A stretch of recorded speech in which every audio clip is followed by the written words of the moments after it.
Pretty much everyone who plays video games has somehow heard about Palworld and many of its controversies. I honestly think that the CIA has had some intervention in the spread of Palworld because I've never seen a game pop off like this from absolutely nowhere. I mean, Palworld has sold better than any other survival game in first month sales ever, and it seems like its sales are only going to continue to skyrocket, with the next barrier it's going to break being 20 million. What? Honestly, by the time this video comes out, it's probably already surpassed 20 million. But I'm not here to talk about my deep state theories on the sudden and unbelievable rise of Palworld. I'm here to talk about what seems to be a common saying among both Palworld enjoyers and Palworld detractors: the fact that Palworld is Pokemon with guns. It seems like whenever you ask someone on the internet what Palworld is, they essentially just describe it as Pokemon with guns. People who hate it argue that bringing guns in a world full of rip-off Pokemon is just a way to make headlines by being edgy while stealing the ideas of Game Freak. People who love it are hot-blooded Americans who make the argument that adding guns to anything makes it considerably better. Woo,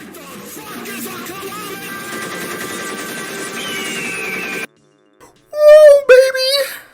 I personally believe that this is a classified operation by the CIA to promote illegal weapons trafficking on the border between Portugal and Spain. Ultimately, all of these theories could be true, but don't matter. Because I'm not asking the question why Palworld has guns, I'm asking the question if Palworld is just essentially Pokemon with guns added. And I'll answer that question right now. No. Don't click off the video, please. Obviously, Palworld isn't just Pokemon with guns, it has explosives too. Man, I'm funny as fuck, oh my gosh. But all jokes, I'm funny, okay. But all jokes aside, in this video I want to talk about the similarities between Palworld and Pokemon, and ultimately the large amount of differences that in my eyes makes Palworld considerably more than just being called Pokemon with guns. Also, before I get into the next part of the video, I want to warn you that it'll be rather critical of the creative choices taken by the Palworld team. However, I do enjoy Palworld myself, and by the end of this video you'll probably be able to tell that fairly easily. I just want to prepare you for a quick hate train.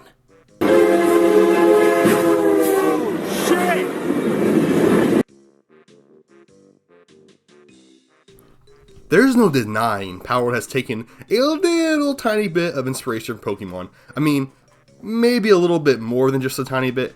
Okay. Essentially everything to do with the Pals in Palworld is essentially off-brand Pokemon. Different enough to where it's legal, but similar enough to where you wouldn't really be able to tell a difference between the average Pal and Pokemon unless you were familiar with both brands. It's like that one time I went to a thrift store and bought clone instead of loan.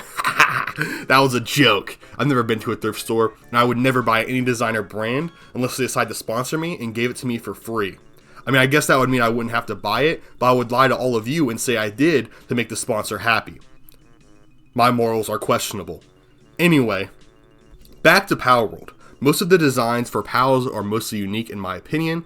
I mean, they're created in the Pokemon 3D art style and are clearly created to look like they could be Pokemon, but most have unique designs and don't look too similar to any particular Pokemon.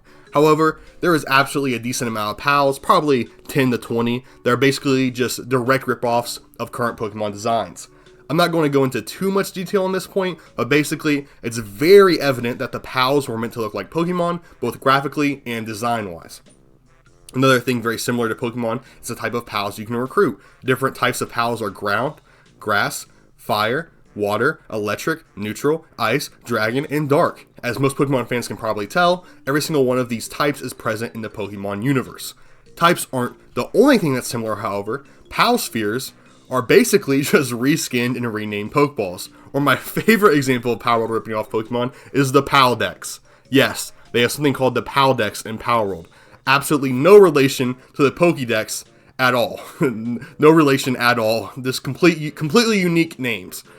Gameplay wise, there are actually very few similarities. I mean, the only meaningful similarity that I can think of is how you actually catch Pals, which is very similar to how you catch Pals in Pokemon Legends Arceus, which is, way different than any Pokemon game before it. But besides that, however, there are very little meaningful similarities when it comes to gameplay characteristics. Another similarity that seems to be mostly overlooked is how Palworld copy and pasted most of the villainous groups from Pokemon into their game, and just gave most of the organizations new names.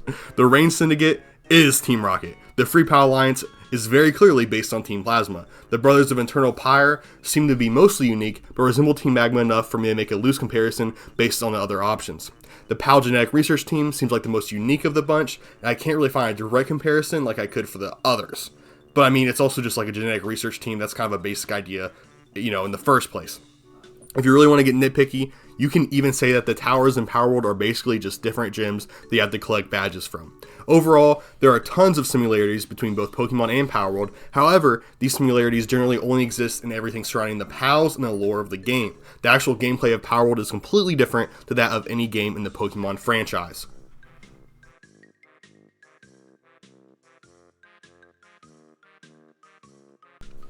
The best way to describe Palworld gameplay is, in my opinion, would be to imagine Arc Evolved, except instead of dinosaurs, you have pals, and instead of a buggy mess of a game that has essentially ruined potential, you have a game that properly works. Sorry, Arc fans, I'm just mad that Studio Wildcard came up with one of the greatest ideas for a game ever, and the result of that idea was Arc Survival Evolved. Anyway, this is the last time I ever want to bring up Arc in my entire life. I think the CIA, Deep State machine, created Arc to purposely insult my hopes and dreams. Anyway, Palworld isn't a very unique survival game experience. It has all of your basic gameplay components: building, crafting, hunger meter, and dealing with the elements. Obviously, none of these things are present in literally any Pokemon game. The more unique gameplay in Palworld is focused around the pals and how they interact with the world. I've personally never seen a game that has little friends that has little friends that you can forcibly capture to help build a base for you. How the pals build the base is incredibly unique. Even how they fight with other pals is unique, even if it is very basic. One of my favorite things about Palworld is the base building and crafting, which I feel is pretty deep compared to typical survival games, and it's super fun to build your own base and explore all the different items that you can craft. Besides having a better than average crafting system and building system when compared to other survival games, the basic gameplay mechanics themselves are very well polished. I've experienced almost no bugs or performance issues while playing this game on my laptop. I've heard that, on Xbox it's not quite this nice, but I think Microsoft may have gotten involved to help with that. I'm not really too sure, but I am sure because I was researching for this video, so never mind, shut up. Also, there's dodge rolling. So, Souls-like here, guys? Dark Souls except Pokemon? Question mark? To be completely honest, I can only really think of two things that I really don't like about the gameplay in Palworld. And that is the enemy AI, which is absolutely terrible, but isn't too surprising seeing as the game is still in early access.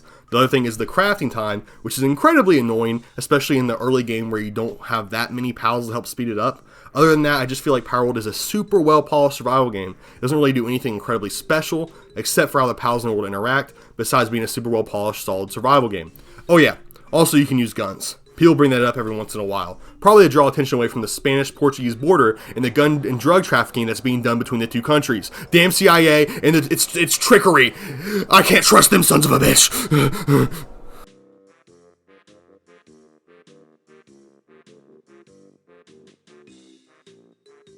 Now that I've talked about the gameplay, I hope it's fairly obvious that Palworld isn't just Pokemon with guns, and honestly, anyone who's ever played the game before wouldn't need to listen to this video to tell them that.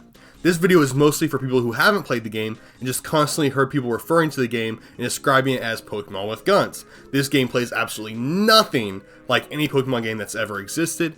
The closest comparison is probably Legends of Arceus, but even then, the only similarity is how you throw Pokeballs at different Pokemon that are roaming around.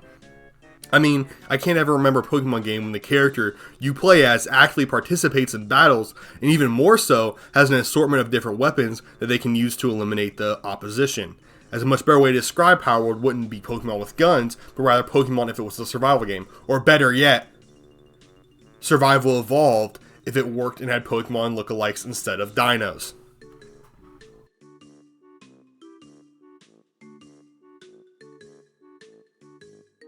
Palworld is a combination of all sorts of different survival games with the lore and monster catching features of Pokemon. There are almost no original ideas in Palworld, but instead a combination of several different ideas that manages to make Palworld into something that is somewhat original. Not to mention that those ideas are extremely well executed and very well polished for a game that has just barely hit early access. Palworld isn't revolutionary at all, but what it has done is show every company in the world that fun triumphs over everything else. If your game is fun and works, being original, being unique, having a good story, all of that, it doesn't matter. And honestly, I don't think that's necessarily a bad thing. Games should be fun. Games should work. Hopefully certain super wealthy AAA developers look at the success of Palworld and decide to actually start releasing functional games. The funny part of what I just said is that it seems targeted towards a certain company, but it really isn't. There's just been a lot of dog shit games recently. Everyone type in the comments the first developer you thought of when I said that, please. It'll be a fun little experiment. I personally thought of BioWare. Now we're off topic. BioWare has created several of the greatest game series of all time. The Star Wars Knights series, the Mass Effect series, and of course the Dragon Age series. What's up with the shit they've been putting out? Like, I get they're under EA, but still, guys. Andromeda was a mess, and Anthem, what was Anthem? No one wanted that shit from BioWare. Maybe I should make an entire video talking about the downfall of BioWare. Would you guys like that? It'd probably be like 10 hours long though. But anyway, thank you for watching the video. Leave your thoughts on Palworld in the comments below. You like it? You hate it? You want to engage in inappropriate actions with a weird furry lizard? Let me know below. Also, please subscribe and like. This channel is making a whopping no money, and I would like to turn that into a whopping some money. So yeah, thanks for watching. Stay blessed, and gotta catch 'em all.